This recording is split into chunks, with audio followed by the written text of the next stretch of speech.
No smoking of any kind, and just try to keep your hands and elbows inside the rails. We're going to come fairly close to some of the footbridges, some of the walls, some of the Đây là anh Huy. Đấy, đây là Đức Long này. Life jackets. Còn đây là Đức An. Fall into the river, don't worry, don't panic. Just stand up, I'll throw you one. Vân ơi. So is there anybody on the boat that wants to hear a lot of history? Nobody. Đang đi trên thuyền. Mấy anh chị em rất là vui. So this is the deal, guys. So if I give the history, I'm gonna give you guys a light history. If I could, if I could ask everybody to kind of keep their conversations down while I'm giving the history, so the rest of the people that want to hear the history can hear it. Because it is a paid for, narrated tour. Did y'all notice the fruit trees on the river? There's an orange tree right here. On the other side of the footbridge is a lemon tree. It's a Myers lemon tree. Hôm nay là ngày cuối cùng của năm 2019, ngày 31 tháng 12 năm 2019, chuẩn bị đón New Year 2020 trên dòng sông Riverwalk, thành phố San Antonio, bang Texas. Gia đình Ngân Long, anh Huy, chị Vân, Đức An, Anna ngồi trên chiếc thuyền đi thành phố đây.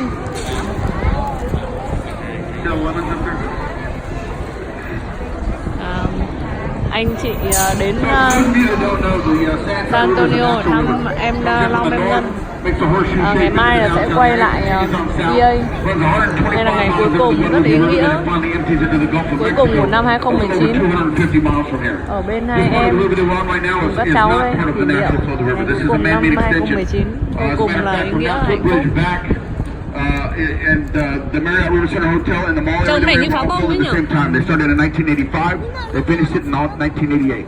So if you come out from underneath the footbridge, if you look over on the right on the side of the river, you'll see an 8.5-foot bronze statue. It's the statue of Saint Antonio de Padua. So for the record, so you guys, because I see you guys looking all around. So look back at me. Look back at me. If you want to hear the history, look back at me, because this is my right, okay, and this is my left, okay. Just so you know. Back there, that's St. Anthony, San Antonio de Padua. That's who San Antonio, the San Antonio River, named after. That statue was a gift to San Antonio from Portugal in 1968 for the World's Fair. As it turns out, St. Anthony is from Portugal. He's from Lisbon, Portugal. So the whole reason San Antonio is named after St. Anthony is because of the very first Mass that was ever held here in San Antonio. It was held on June 13th, 1691. It was held by a Spanish missionary named Father Damien Massinade. He wrote in his diary that because it was St. Anthony's feast day on the day of the Mass, he decided to name the river after him. It's how San Antonio got its name. This last year, 2018, was San Antonio's tricentennial. San Antonio turned 300 years old this last year. We're actually one of the oldest cities in the United States. We're the 8th largest city in the country, top 20 oldest. Although we are the second oldest city in Texas. Would anyone like to guess, since we have so many Texans on board? Nó không cho đứng lên em. What the oldest city in Texas đứng lên. El Paso's right. That's right. El Paso. That's right. El Paso, Chucotown. And it's not even close. El Paso's like 90 years older than San Antonio. That's right. A lot of people say Nacogdoches. People from East Texas say Nacogdoches all the time, but it's not. It's El Paso. Over here on the right is the San Antonio Chamber of Commerce. If you were to move here to San Antonio, these are the folks you probably want to come talk to. Many of you folks from up north are dazzled and mesmerized by San Antonio and you're thinking about moving down here. I highly recommend that you come back to San Antonio in the month of July and August before you make any rash decision. Yeah, because it's a whole nother kind of hot. It's a whole nother kind of hot. I spent 2 years in Iraq, and I'd much rather be there than here in the summertime. At least at night there it cools down a little bit. Stay hydrated, you're fine. Here, we get triple-digit heat plus the humidity, and it doesn't let up, not even at night. It just hangs on you. So we're getting ready to leave the man-made extension, and we're going to enter onto the natural flow of the river. Remember I said the river comes in from the north, makes a horseshoe shape? Where we're at right now is like the top part of the horseshoe portion of the river. When you guys come down the man-made here, you want to go to the restaurant, you come down here to the end of the man-made, and you hang right on the natural flow, and that'll take you over to the restaurant. And we're going to go back over to the outdoor theater and stuff back this way. They do have two really fancy restaurants that are over here on this side.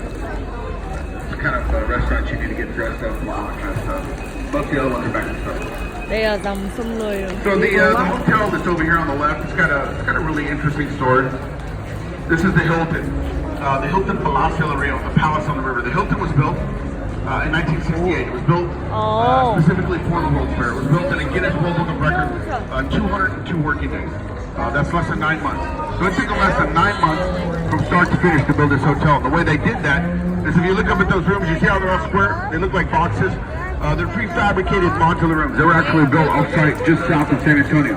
What they did was they built the first 4 floors here on-site. They brought the rooms in on these big giant flatbed trucks, and then they craned each room into place. 202 work days. It was an amazing feat.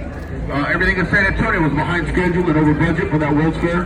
This hotel was no exception. Anna. They had to have these rooms completely ready to go when they put them into place. Everything was inside the rooms ready to go. The beds, the nightstands, the dressers, the drapes, towels on the towel rack, soap in the soap dish. They were completely ready to go. The only thing they didn't have in the room was the television sets. It was the very last thing to go in.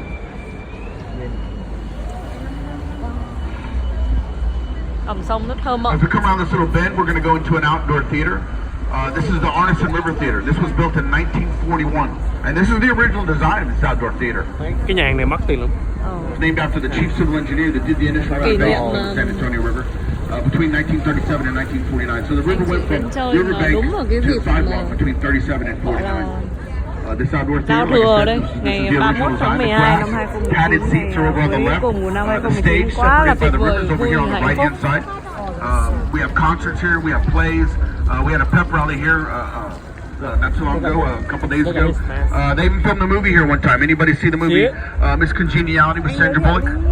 The swimsuit competition scene in that movie was filmed right here on this stage. Cái chuông nhà thờ. Chuông nhà thờ à? Đúng rồi, chuông nhà thờ đấy. Nó nói cái khách sạn này á làm cho vòng 9 tháng bao nhiêu ngày á. Thế à?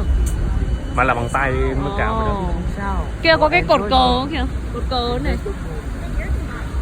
Ở đây dòng suối nè. Back over here on the right behind these man-made waterfalls is the Briscoe Western Arts Museum. The Briscoe opened in 2010. The museum actually commissioned this piece of art that you see here on the right. It features the longhorn cattle used to run wild and free here in Texas, left over from the Spaniards in the 1700s. And the very anh Huy first quay cũng rất là chăm chú, giống như em Ngân từ nãy giờ quay. Anh Huy ngồi đằng sau em Ngân, cho nên là ít vào hình. Còn này là khó quên đấy. Đúng rồi đấy anh. Ngày 31 tháng 12 thứ ba, ngày cuối cùng của năm 2019. Lúc này đang là khoảng 7 giờ hơn 20 phút tối. Anh chị Huy Vân với hai cháu xuống thăm em Ngân em Long ở San Antonio và đến cái địa điểm rất là đẹp này. Địa điểm nổi tiếng ở khu thành phố du lịch San Antonio của hai em đây. Cái này á, nó làm từ 1980. Cái này làm từ 1980 à? It sits on a little island called Marriage Island. A lot of couples get married here on this little island. It's supposed to be good luck. Làm đèn này tốn tiền lắm đó. They estimate about 300 couples a year get married right here on this little island. Happy New Year đi nào. Happy New Year. Last weekend we had 2 weddings. Happy New Year. On Marriage Island. Happy New Year. Happy New Year. Việt Nam mình nha. Vâng, đấy. $400 an hour. They usually knock it out in a half hour. Yeah, that's what I see. I noticed they seem to knock it out quick. So we got cầu đây là đi qua cái cầu ấy kìa. Are you ready? All right, hang on, because this is it. We're going in. Mà đi qua cái cầu này đây. Yeah, this is as fast as this boat goes right here. We are in full blast. All these boats run on a little 10 horsepower electric engine. We're lucky we're going this fast. The pretty hotel y'all are looking at over there on the right is the Westin Hotel. Western Hotel. They just finished construction on the rooms. Đây là hotel đây. 6 months ago those weren't there. Party rồi. The Westin Hotel actually has, no historical significance whatsoever. But it sure is pretty. The big tall building over here on the left is with the green top is the Tower Life Building. Tower Life Building was built in đây là library à? Kiểu thư viện đây này. Type of architecture. If you look way up at the very top of the building, see those things sticking out? Those are gargoyles way up at the very top. They look very similar to the ones that were on that church that burned in Paris, the Notre Dame Cathedral. And if you look very carefully on the top of the first one, you'll see a bunch of ugly old faces there. See those ugly? Those are called grotesques. Grotesques. They were put there to ward off bad luck and evil spirits.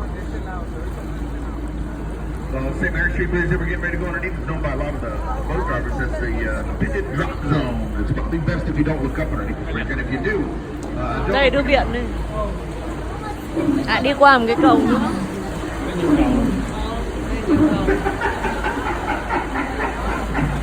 See how the pipes are all white? Yeah, they weren't painted white.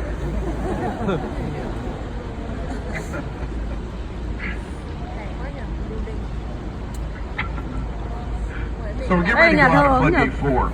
And if you notice, floodgate 4 comes up out of the water and closes up. You can tell by the silver markings on either side of the river. They close this when they want to clean the downtown area. And when it used to flood is when they would close up floodgate 4.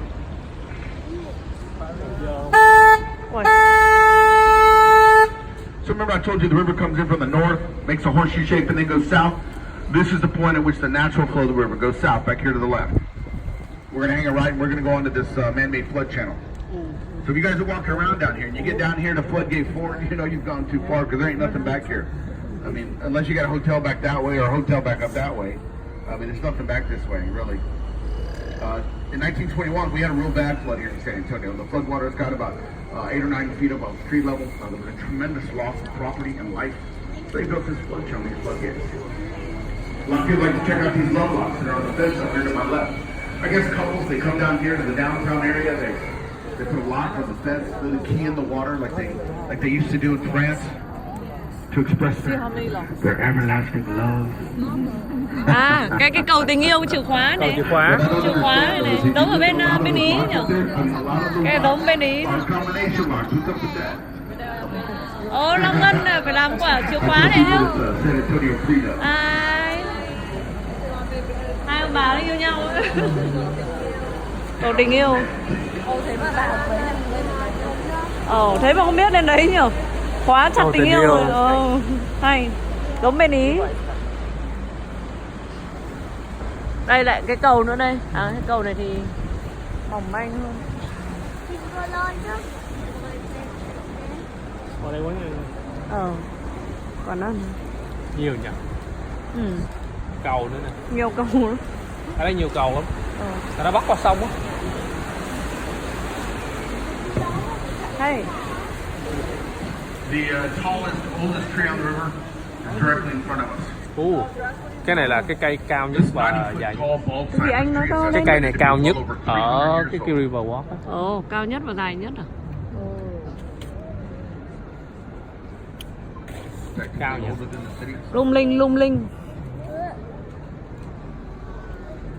So we're going to go back onto the natural flow of the river. This is where the river comes into the downtown area to make that horseshoe shape, right? Again, if you get back here and you're back here by floodgate 3, you've gone too far. You turn around and go back. Going back on the natural flow of the river, and we're going to go through floodgate 3 now. Now, unlike floodgate 4 that came up out of the water and closed up, floodgate number 3, as you can tell, falls from the top down, kind of like a, I don't know, kind of like a big giant guillotine. They used to test this every evening right around 6:30. They just recently moved it back an hour.